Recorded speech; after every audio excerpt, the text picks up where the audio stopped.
Hi guys, I wanted to give you a very quick tutorial on how to fill out this color chart.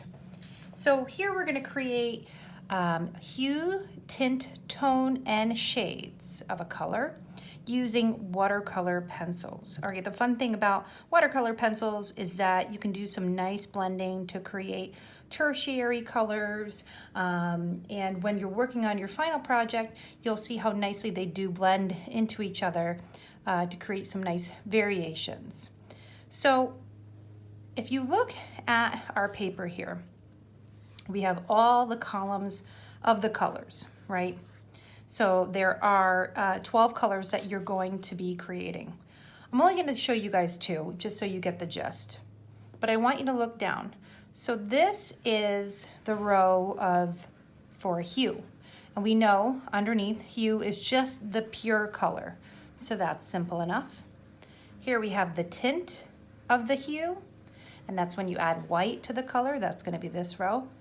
And here we have the tone of the hue. That's where you add gray. And here we have the shade of the hue, where you add black.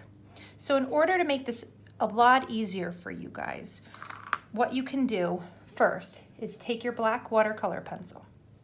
You are going to color in this whole row lightly for a gray and a little darker for a black. That way that's all done for you. So I'm going to very quickly, and you don't need to worry too much about consistency because we are going to be adding water, which will move the color around. So again, this is a tone, which is gray added to a hue. Now for the shade, you're going to go a little darker, actually a lot darker. There we go.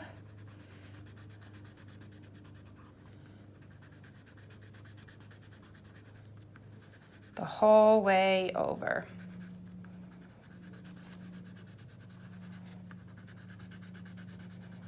Okay, now that we have that, we could start down the columns. So I'm going to start with red, which is a primary color, clearly. And we're going to color in the hue, just the pure red. Okay, then I might go a little bit lighter on the tint. And because I'm home and I have my watercolor pencils that I use, I don't have a white, so I'll just show you what I do. And now on to the tone, go on top of that. And the shade on top of that. I'm gonna go a little darker with the shade in order for that to show up. A little darker up here. And now for the red orange. What I find when you're making a tertiary color is it's easier to make that color when you add the lighter color first. So I always think that the orange is the lighter color, so I'm gonna add that first. Because if you add the darker color, you may feel that it ends up being a little too dark. So doing it with the lighter color first, you can control how dark it gets with the darker color on top. So now I'm going to add the red. There we go. Oh, that's nice. And the same here. The orange. And the red. So when you're doing the tertiary colors, you will have to color every square at least twice. This is twice, this is going to be 3 times, this is going to be 3 times because you're adding, you have the gray, the orange, and then the red on top.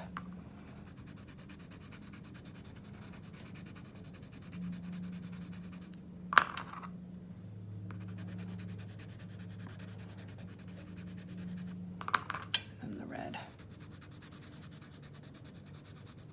Okay, I want to go a little more red on here. Okay, and here. All right, so here we go. Now we're going to add some water. When you have your brush and your water, you don't want it to be soaking.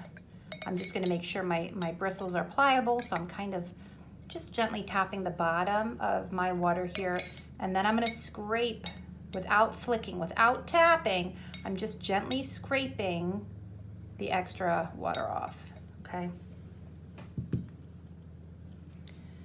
Now, what you're gonna do, and because I have a tint, I don't have a white for a tint, I'm just gonna go ahead and use watercolor, actual watercolors, and do the white on top. So I'm gonna do that first. I'm gonna clean my brush to go to the other one, and then I'm just gonna blend. But you guys would go ahead and just add, you have white, so you can do that.